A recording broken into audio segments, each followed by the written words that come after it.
환율, 주식, 부동산, IT 등 경제 이야기만 나오면 머리가 아프셨죠? 경제 뉴스, 신문을 봐도 무슨 이야기인지 알아듣기 힘드셨죠? 경제 브리핑 불편한 진실이 여러분의 확실한 두통 치료제가 되어드리겠습니다. 경제 뉴스가 연예 뉴스처럼 쉽게 들리는 그날까지. 경제 브리핑 불편한 진실.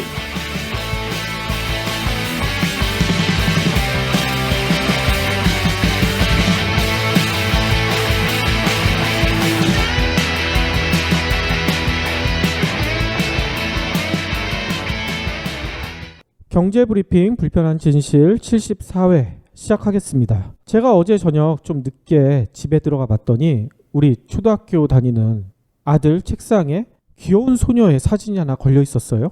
네. 그래서 얘가 벌써 여자친구를 사귀고 있나 이렇게 봤더니만 그게 아니라 우리 아들이 초등학교 1학년 때부터 도와주고 있는 필리핀 소녀의 사진이었거든요. 제가 예전에 방송을 통해서 한번 말씀드렸었죠. 그 해외 아동 돕기 단체가 있는데요. 매달 이제 월급에서 얼마씩 떼가지고 도와주고 있는데 그 친구가 1년에 한 번씩 자기 사진을 이렇게 보내줍니다. 자기가 이런 도움을 받아서 어떻게 잘 크고 있다.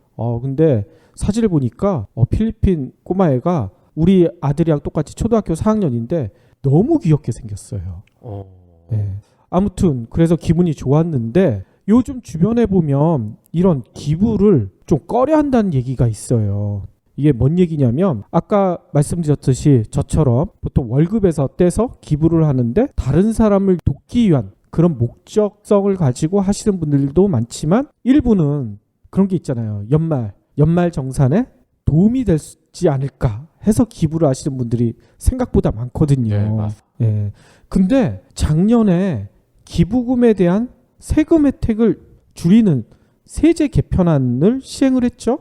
그래서 그런지 올해 1월부터 4월까지 직장인 기부 금액을 조사해 봤더니 지난해 같은 기간에 비해 무려 11%나 감소를 했대요.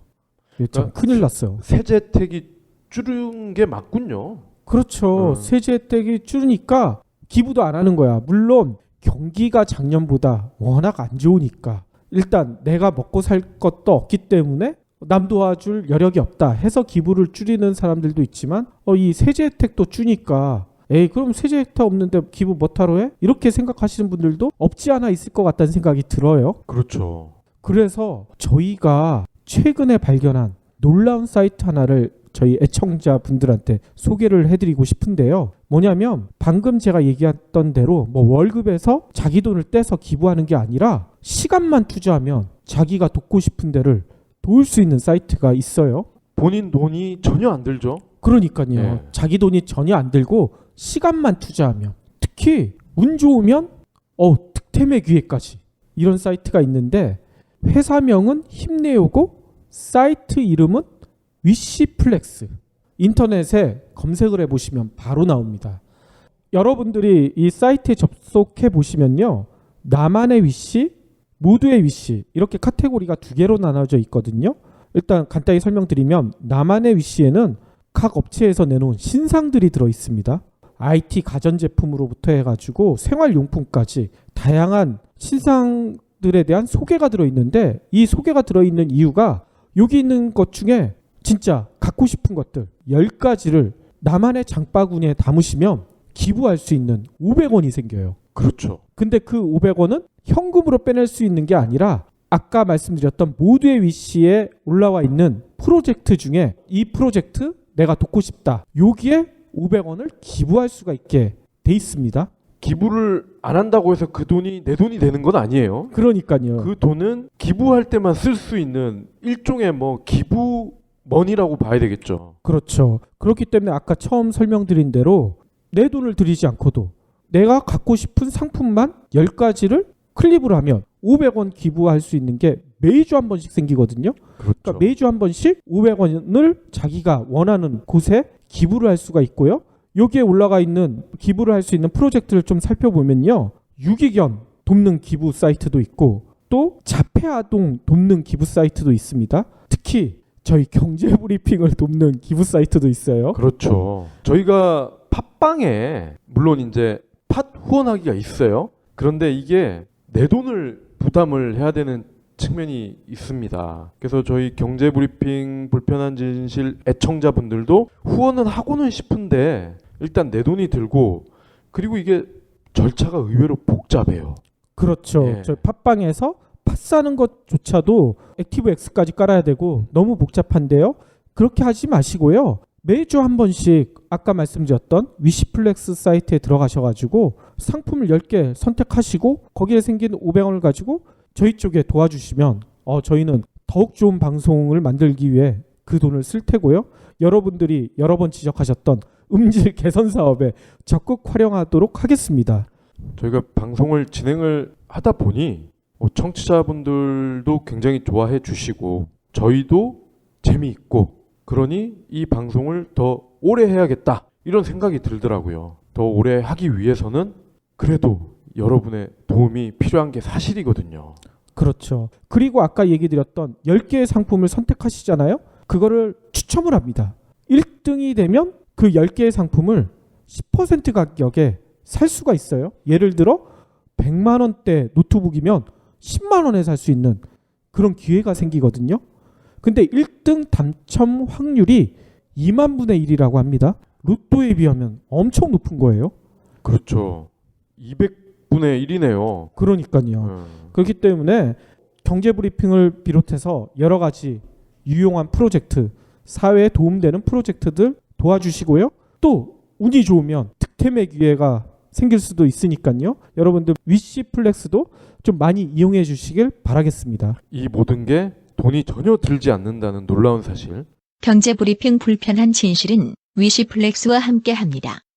www.wishplex.net에 접속하시면 공짜로 기부도 하고 노트북, 커피 머신 등 생활용품 득템의 기회도 얻으실 수 있습니다. 그러면 본격적으로 오늘 순서 시작할 텐데요. 오늘 현대차가 희한한 해명을 해가지고 오히려 네티즌들의 비난을 사고 있다, 이런 얘기가 들리고 있어요. 그렇습니다. 에어백에 대해서 해명을 했어요. 뭘 해명을 했냐? 그동안 현대차에 관한 루머라면 루머고 팩트라면 팩트인데 두 가지가 있었습니다. 크게. 첫째가 강판. 수출용 차의 강판은 튼튼한데 내수용은 이른바 쿠킹 호일이다.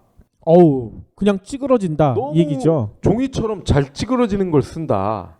그리고 또 하나가 에어백입니다. 수출용 차량의 에어백은 좋은 걸 쓰는데 내수용에는 후진 걸 쓴다. 첫 번째 강판에 대해서도 현대차가 이례적으로 해명을 했습니다.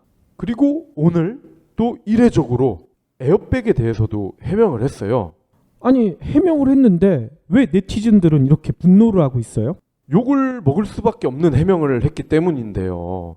지난 4일에 현대차 공식 블로그에 이런 글이 올라왔습니다. 현대차는 수출용 차량에 더 좋은 에어백을 장착한다. 그러니까 그게 아니라는 얘기를 현대차가 자사의 블로그에다가 포스팅을 한 거예요. 미국 수출용에 장착되는 에어백은 어드밴스드라는 에어백입니다. 이게 통상 이제 3세대 에어백이라고 하는데요. 북미 수출용에는 이 3세대 에어백이 장착돼 있는데 왜 한국은 2세대 딥파워드라고 보통 불러요? 왜 2세대 에어백을 쓰느냐? 이게 문제였던 거죠. 그런데 이거에 대해서 현대차가 결론은 그겁니다. 딥파워드 에어백과 3세대의 에어백이 성능은 비슷하다. 그리고 북미의 3세대 에어백을 다는 이유는 북미의 법이 그렇기 때문이다. 아니, 법이 그렇다라고 하더라도 일단 성능이 비슷하다, 이게 맞는 얘기인가요? 그거에 대해서 이제 현대차가 예를 들은 게 다음에 소개할 내용입니다. 2011년 교통안전공단 자동차안전연구원에서 안전도 평가를 했습니다. 여기에서 그랜저 그리고 어드밴스드 에어백을 장착한 수입차 이 두 개를 비교를 했대요. 그런데 그랜저는 16점 만점에 15.9, 거의 만점이죠? 그렇군요. 그런데 3세대 에어백을 단 수입차는 15.3. 오히려 더 낮아요? 그렇습니다.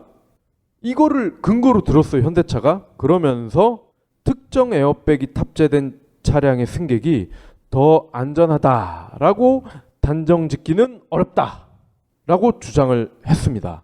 그리고 현대차는 제조사 입장에서는 굳이 법으로 강제하고 있지 않은데 이거를 적용할 필요가 없다. 물론 국내 소비자들이 이 3세대 에어백을 달아달라는 요청이 많다. 그래서 중장기적으로는 전 차종에 장착하는 것을 검토 중이다. 이렇게 변명을 했어요. 그 얘기는 북미 수출용에는 법으로 의무화가 돼 있기 때문에 3세대 에어백을 달 수밖에 없다. 안 달면 못 파니까. 그런데 한국은 그게 의무가 아니니까 굳이 달 이유가 없지 않느냐. 이 얘기입니다. 그런데 어드밴스드 에어백과 딥파워드 에어백의 결정적인 차이가 뭐냐면요. 어드밴스드 에어백이 스마트 에어백이라는 이유가 탑승자의 몸무게 그리고 어떤 신체적인 그런 뭐 사이즈 요런 거를 컴퓨터가 측정을 해서 백을 부풀리는 거예요. 그러니까 어린 아이가 탔을 때와 성인 남성이 탔을 때 에어백이 터질 때 차이가 난다는 얘기예요. 성인이면 좀 크게 터지고 어린아이면 좀 작게 터지고 뭐 이런 차이가 있나 보죠? 그러니까 크기보다는 속도와 압력의 크기가 중요한 거죠. 아, 그렇군요. 그러니까 성인 남성은 무겁기 때문에 빨리 터져야 될 거 아닙니까? 아무래도. 그러니까 빨리 터진다는 얘기는 압력이 커야겠죠. 그렇죠. 그래야 이게 눈 깜짝할 사이에 에어백이 부풀 거 아닙니까? 근데 어린이가 만약에 성인 남성과 같은 그런 속도와 압력으로 에어백이 빵 터져버리면 얼굴이나 가슴 쪽이 어떻게 될까요? 큰일 나지. 그리고 이 에어백이 순간적으로 부풀기 때문에 이때의 그런 충격이라고 그럴까요? 이게 엄청나다는 거예요. 그래서 성인도 심지어는 찰과상을 입는다고 그래요. 아, 에어박 때문에요? 그런데 어린 아이가 이 성인이 찰과상을 입을 정도의 데미지를 그대로 받는다라고 우리가 생각을 하면 좀 끔찍하지 않나요? 아니, 그러면 현대차의 해명 자체가 잘못됐네. 성능이 다른 거 아니에요? 근데 왜 성능에 차이가 없다는 얘기를 해요? 그런데 현대가 주장한 거는 방금 이 정면 충돌에 그 더미라고 그러죠. 더미. 그 마네킹 같이 생긴. 인형. 네. 근데 좀 사람이랑 뭐 관절 구조 이런 걸 좀 최대한 유사하게 만든 그 더미를 가지고 충돌 평가를 한 거죠. 그러니까 지금 우리가 얘기하는 거는 성인이 아닌 탑승자의 경우를 얘기를 하는 거잖아요. 그러니까 15.9점, 뭐 15.3점 이런 게 의미가 없을 수도 있다는 거예요. 그렇겠군요. 근데 여기서 또 하나 드는 의문은 가격 차이는 얼마나 나나요? 가격도 어드밴스드 이 3세대 에어백이 30%가량 비쌉니다. 에이, 그러면 현대차 진짜 나쁘네. 30% 비싼 거는 해외에만 달고 우리나라는 싸구려 에어백을 단다는 얘기 아니에요. 근데 더 재밌는 거는 현대차의 현재 신상 모델 중에 소나타 LF 가장 최신 소나타죠. 그리고 산타페 DM 이것도 최신 산타페죠. 그리고 제네시스 DH 이것도 최신입니다. 여기에는 어드밴스드가 탑재가 됐다는 거예요. 심지어 제네시스는 어드밴스 에어백을 탑재했다는 거를 광고에도 자랑을 하고 있어요. 그러면 자기들이 어드밴스가 훨씬 더 좋다. 이거 얘기한 거 아니에요? 그러니까요.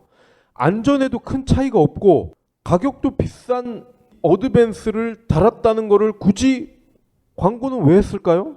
그리고 현대차 홈페이지 들어가 보시면은 차량별로 이제 고를 수가 있어요. 그 중에 제네시스를 이제 보면은 에어백도 이 코너가 있습니다. 여기에 제목이 이렇게 달려 있어요.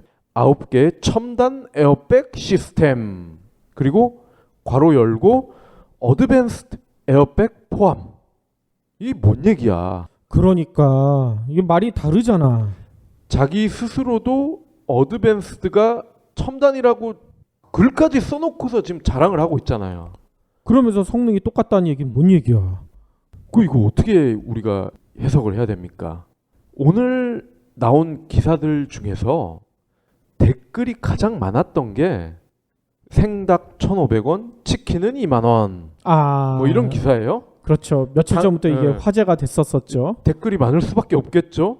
그 다음 기사가 바로 현대차 에어백 해명입니다. 그러니까 현대차 타는 사람들이 얼마나 많아요. 그 사람들이 다들 분노를 했겠네. 뭐 적절한 해명이고 이러면 댓글이 많을 리가 없죠. 그래서 제가 댓글 중 몇 개를 좀 소개를 드릴게요. 일반인들이 현대차에 대해서 어떻게 생각하고 있느냐. 이 박 PD 혼자만의 생각 아니야. 뭐 그럴 수도 있는데 제가 소개를 해드리겠습니다. 첫 번째 네티즌입니다. 어떤 에어백을 사용하느냐가 문제가 아니라 사고 시 에어백이 터지느냐 아니냐가 문제 아니냐. 사고로 반파된 차가 에어백이 터지지 않는다면 왜 달아야 하는지가 의문이다. 왜 에어백이 터지지가 않아? 이 얘기는 그거죠. 현대차 에어백이 15도 각도로 부딪혀야 에어백이 터진다. 뭐 이거와 관련된 이슈인 것 같아요. 정면으로 하면 안 터져요? 그렇다고 하네요. 이 네티즌들이. 아니 근데 아까는 정면 충돌을 그거를 근거로 들었잖아. 그렇죠. 말이 안 되네 이거. 근데 이거는 그 정면 충돌 한 곳은 한국이거든요. 한국에서 조사를 할 때 그리고 그 차를 과연 그 조사를 실시한 주최 측에서 임의로 픽업을 해왔을까요? 아 일반 차랑 좀 다를 것이다. 그것도 우리가 생각을 해볼 수가 있어요. 만약에 테스트를 위한 차를 현대 측에서 제공을 했다면 이게 뭡니까? 그런 의혹이 있다. 그 얘기신 거죠. 그렇죠. 예. 자, 두 번째 댓글입니다.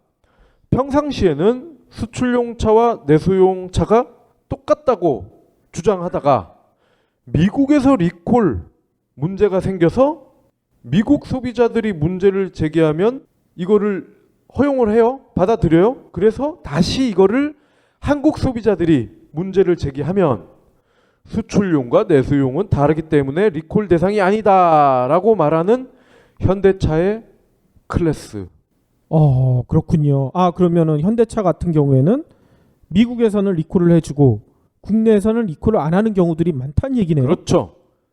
예를 들어 뭐 소나타가 미국에서는 리콜을 합니다. 그런데 한국에서는 안 해요. 그럼 왜 안 하냐?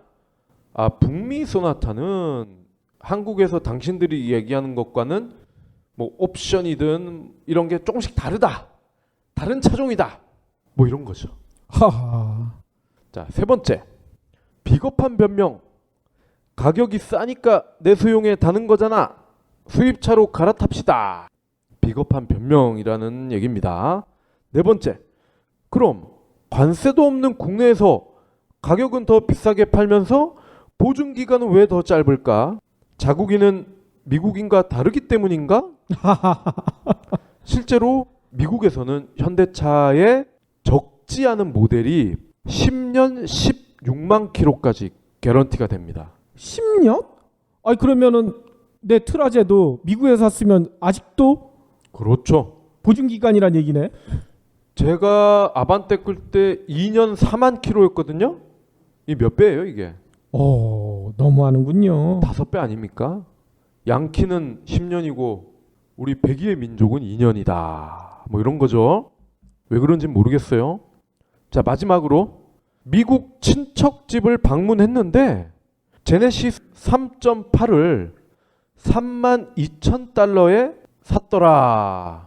32,000달러면 얼마예요? 3,500만 원 정도 되겠죠? 그 정도 되겠군요. 근데 국내 제네시스 3.8은 최소 5천만 원대예요. 어이? 그럼 거의 한 1,500만 원 이상 차이 나는 거네. 그렇죠. 더 좋은 에어백을 쓰는데 보증 기간도 훨씬 길고. 그런데 1,500이 더 싸요. 왜 그럴까요? 그럼 미국에서 차 사와야 되겠네. 아니면 현대차를 쓰지 말던가. 그쵸? 여러분은 국내 최초 팟캐스트 큐레이션 미디어 뉴스백에서 진행하는 경제 브리핑 불편한 진실을 듣고 계십니다. 이런 거 한번 생각해 보신 적 있으신가요? 회사의 경영을 책임지고 있는 최고 경영자, 보통 CEO라고 하잖아요. 이분들이랑 일반 근로자들이랑 임금 차이가 있을 거 아닙니까? 이게 대략 어느 정도면 적당할까? 혹시 생각해 보신 적 있으세요? 뭐 사장이니까 자기가 받고 싶은 만큼 받겠지라고 생각을 하기 때문에 별로 그렇게 신경을 안 쓴 것 같아요. 그렇죠. 그래도 이 얘기를 들어보시면 진짜 놀라실 거라는 생각이 듭니다. 미국에서는 이 아까 얘기 드렸던 CEO와 근로자의 임금 격차를 곧 공개한다고 해요. 이 조치가 나온 거는 현재 미국에서 임금 불평등 문제가 주요 사회 쟁점으로 떠올리고 있기 때문이라고 해요. 뭐냐면 미국의 고용률이 요즘 상당히 좋아요. 그러면서 미국 경기가 많이 살아나고 있는데 문제는 일반적인 미국 근로자들의 임금 상승률이 33년 만에 최저 수준이라는 거예요. 그런데 반대로 경영진들, 아까 얘기했던 CEO들의 임금은 엄청나게 높아지고 있어요. 실제로 워싱턴 포스트에서 조사한 걸 보면 근로자가 5년 전에 1달러를 받았다고 가정을 하면 경영자는 한 20달러 정도, 그러니까 20배 정도 차이가 났었대요. 근데 지금은 경영자가 300달러를 받는다는 거예요. 300배가 차이 난다는 거예요. 와우. 아니, 경영진이 CEO가 회사에 책임을 지는 게 많긴 많지만 일반 근로자보다 300배나 더 책임을 지고 있을까? 그거에 동의를 할 수가 있나요? 책임을 떠넘기지 않나요? 그렇죠.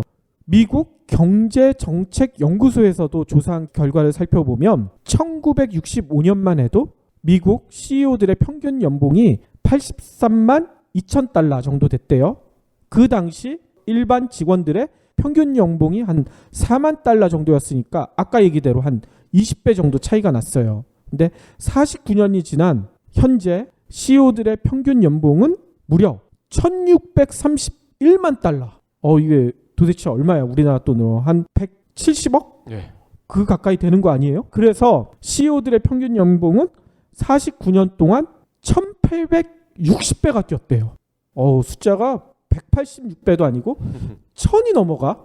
근데 일반 직원들의 연봉은 같은 기간 동안 겨우 32배밖에 안 늘어났다는 거야. 그러니까 임금 격차가 이렇게 빡 커지죠. 그래서 최근에 미국 내에서는 최저임금 인상해라, 또 CEO들의 고액 연봉 장치를 규제를 해야 된다, 이런 요구들이 빗발치고 있어요. 그러면 우리나라는 어떨까요? 우리나라도 얼마 전에 연 5억 이상 보수를 받고 있는 등기 임원에 대해 개별 보수를 공시하도록 했잖아요. 그래서 CEO들의 지난해 보수 내역이 공개가 됐습니다.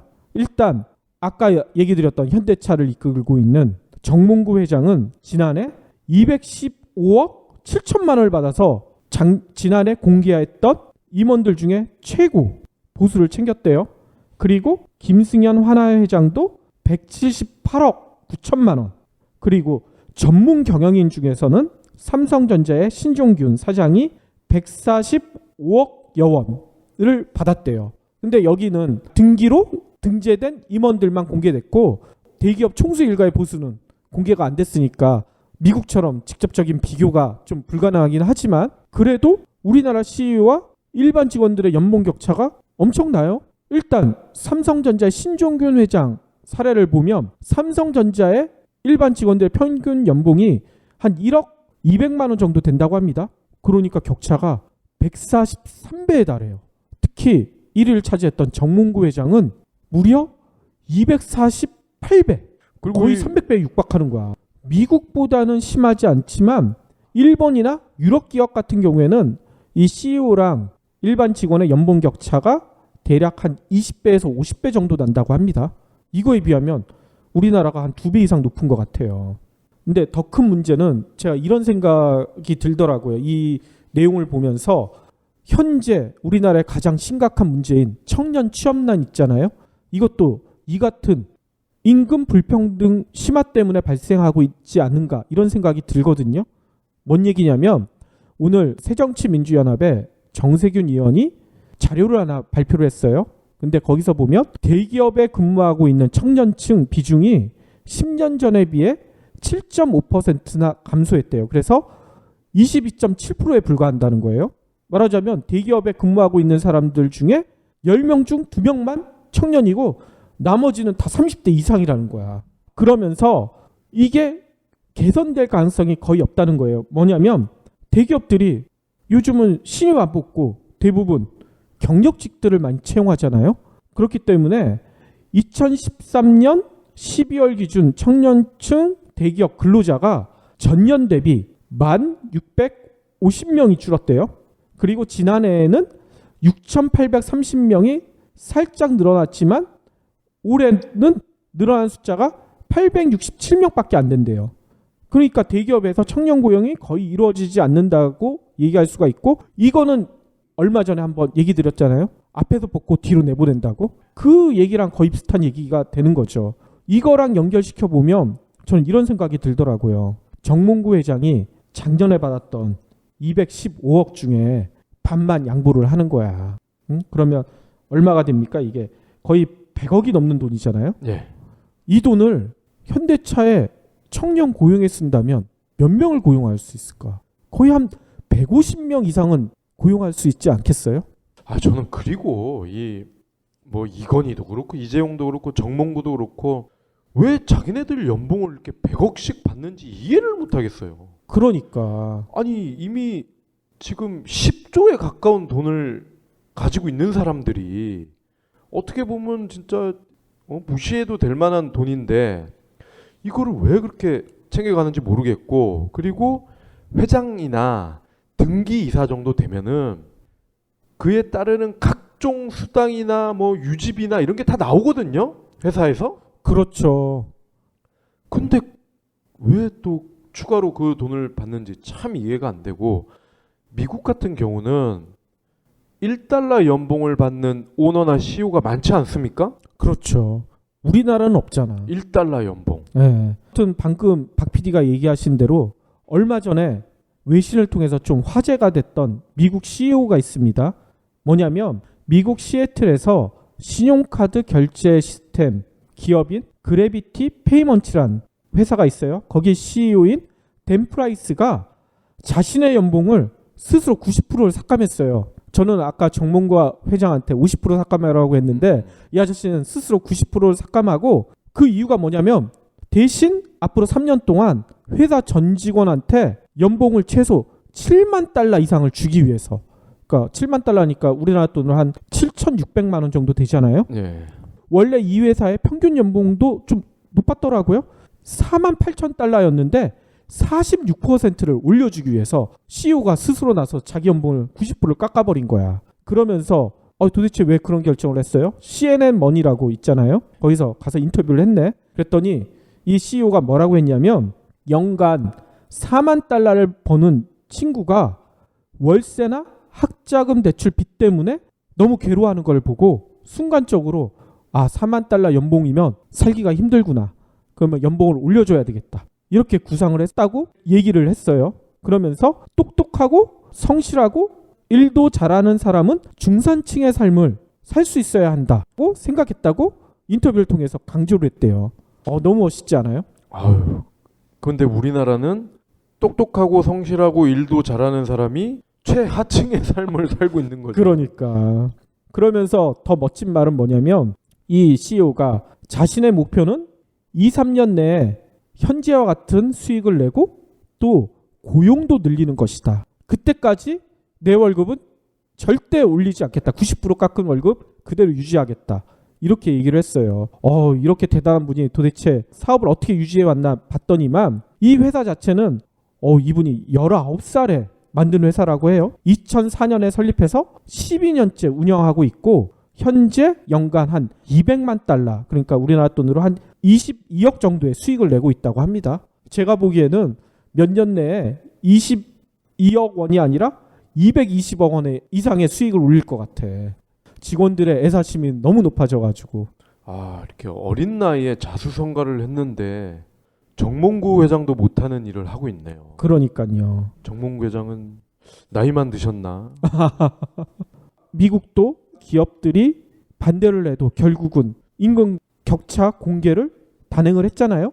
그리고 이런 프라이스라는 CEO도 스스로 연봉을 깎았고, 이 모습을 보면서 우리나라 대기업 CEO들도 어떤 답변을 내놔야 되지 않을까 이런 생각이 듭니다. 뉴스백도 만약에 20억의 수익이 나면은 우리도 연봉 100원 뭐 이렇게 하죠. 우리 지금은 빵원이잖아. 수익이 없죠 지금.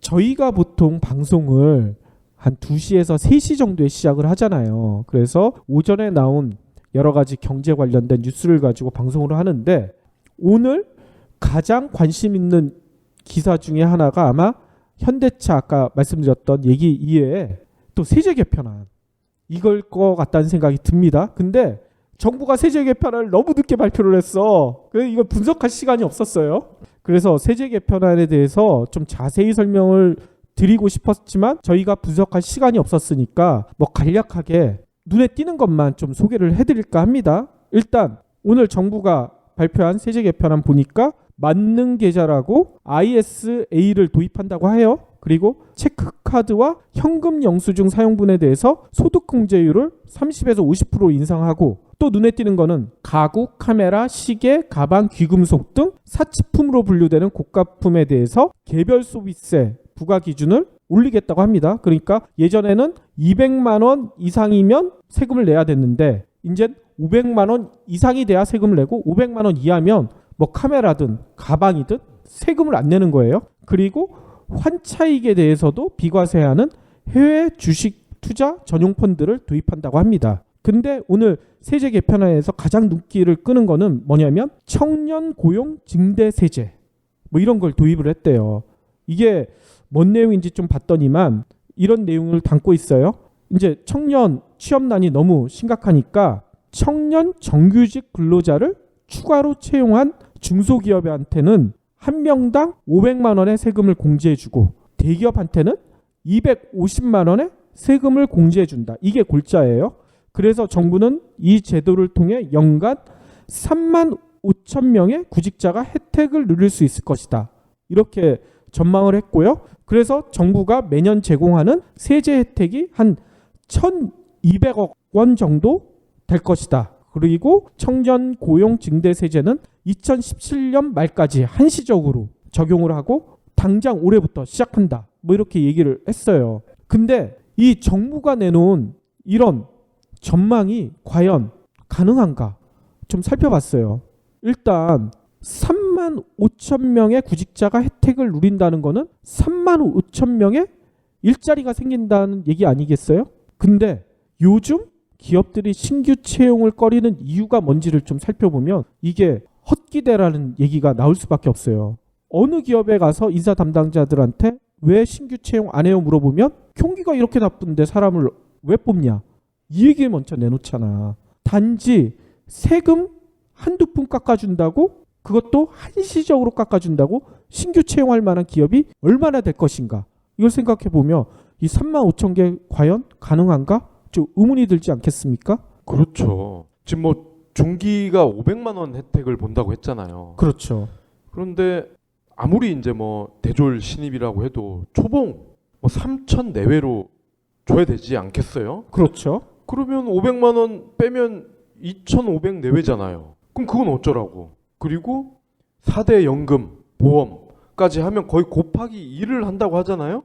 그러니까. 네. 그러면 1인당 거의 5천만 원이 추가로 더 나가야 되는데 과연 500만 원 깎아준다고 5천만 원을 쓸 중소기업이 얼마나 있을까요? 그렇지. 야근을 더 시키지 차라리. 남아있는 원래 뽑아놓은 사람들을. 그렇죠. 어차피 정부에서는 1,200억 원 정도의 세제 혜택을 예상하고 있잖아요. 1,200억 원을 어떻게든 쓸 거예요. 그러면 이 세제 혜택은 누가 가지고 갈 것인가? 아까 얘기대로 중소기업의 목은 제가 보기엔 거의 없어요. 거의 대부분 대기업 목이 되지 않을까, 이런 우려가 든다는 얘기인 거죠. 예. 일단 삼성전자 경우에도 올해 한 5,000명 정도를 신규 채용하기로 했어요. 그리고 현대차그룹 아까 정몽구 회장이 이끄는 거기도 한 7,400명 정도 대졸 신입을 채용합니다. 그러면 이거를 단순 계산을 해도 삼성전자는 당장 올해부터 법인세 감면이 한 125억 정도 돼요. 현대차도 185억의 법인세를 아낄 수가 있어요. 이 혜택은 다 대기업만 가지고 가는 거야. 거기다가 이게 조금 더 넓혀서 30대 그룹 올해 신규 채용 목표가 한 12만 명 정도 된다고 합니다. 그러면 이거 때문에 법인세 혜택을 받을 수 있는 게 한 3,045억 정도 돼요. 거기다가 이 법인세 감면뿐만이 아니에요. 아까 얘기했듯이 청년 신규 채용하면 기업소득 환류세제 이거에도 포함시켜 주거든요. 이 혜택도 받을 수 있어요. 이것까지 덤으로 받으면 대기업들은 엄청 논하는 거야. 한마디로. 양극화가 더 될 수밖에 없겠네요. 그렇죠. 정부에서는 세제 개편할 얘기를 하면서 가장 강조했던 게 뭐냐면 대기업 세부담을 늘린다고 했잖아요. 근데 실상을 보면 대기업 세부담을 줄여주고 있잖아. 그렇죠. 어떻게 이렇게 눈 가리고 아웅들을 잘하는지 저는 좀 이해가 안 갑니다. 아까도 저희 현대차 얘기하면서 치킨 얘기 이것만큼 저는 되게 불쾌해요. 오늘 저녁에 우리 치맥 먹기로 했는데 이 치맥 그냥 먹어도 될까요? 뭐 날도 굉장히 더운데 뭐 간단하게 한 잔 해야죠. 근데 1,500원짜리 생닭이 2만 원짜리 치킨으로 둔갑을 한다. 이 기사를 보고 저도 좀 사실 분노를 했어요. 그러니까 아무리 뭐 원가 비중이 치킨 전체에서 차지하는 게 생닭이 얼마 되지 않는다고 해도 그래도 이건 좀 심한 거 아닌가 싶어요. 그렇죠. 제가 보기에는 요즘 치킨 프랜차이즈들이 엄청나게 홍보 경쟁하고 있잖아요. 네. 웬만한 데는 다 연예인 모델을 쓰고 있어요. 그 비용이 엄청날 것 같아. 그래서 가격을 점점 올리는 게 아닌가 이런 의심이 들어요. 그렇죠. 그리고 뭐 생닭 비중이 얼마 되지 않는다. 전체 원가에서. 그러면은 프랜차이즈 가맹비라든지 본사 송금 원가라든지 이런 거를 같이 공개를 해야 이 말에 신빙성이 있을 거 아닙니까? 그렇죠. 그런데 정작 생닭을 제외한 나머지 원가는 공개를 안 하고 있어요. 그러니까요. 제가 얼마 전에 이제 저희 아버지 집 옆에 있는 재래시장에 갔더니만 어느 가게 앞에 길이 쫙 서 있는 거야. 그래가지고 여기는 도대체 뭘 팔길래 이렇게 줄이 긴가 봤더니만 닭튀김을 파는데 네. 한 마리 가격이 5,000원인 거예요. 어이? 5,000원짜리 닭튀김. 그래서 저도 줄을 서가지고 그걸 사와서 집에 가지고 가봤더니만 우리 애들이 너무 맛있다는 거예요. 유명 프랜차이즈 치킨보다 이게 더 맛있다고. 근데 근데 미원을 팍팍 넣은 거 아니에요? 아니에요. 아주 담백하고 양념도 많이 들어가 있지 않고 그냥 옛날 닭튀김 있죠. 그런 맛이에요. 그래서 왜 이렇게 여기는 싸게 팔지 했더니만 생닭 가격이 1,500원이니까 5,000원 해도 고기는 남는다는 얘기 아닙니까? 그렇죠. 근데 프랜차이즈 치킨집은 2만 원. 좀 비싸다는 생각이 들어요. 물론 프랜차이즈 치킨집을 운영하시는 분들한테 저희가 얘기하는 게 아니라 프랜차이즈 본사가 문제가 그렇죠. 심각한 거겠죠. 근데 더 참 웃픈 현실은 그런 프랜차이즈 치킨을 운영하시는 동네 사장님들 그분들은 그렇게 또 재미를 많이 보지 못한다는 거예요. 그렇죠. 2만 원짜리를 팔고 있는데도 그렇단 얘기는 그 중간에 돈이 어디로 샌다는 거죠? 그렇죠. 어디로 새겠어요? 뭐. 다 본사가 챙기겠죠. 아무튼 날도 더운데 여러분들 재래시장 가서 맛있는 치킨 사 먹으시면서 이 무더위 이겨내시길 바라겠습니다.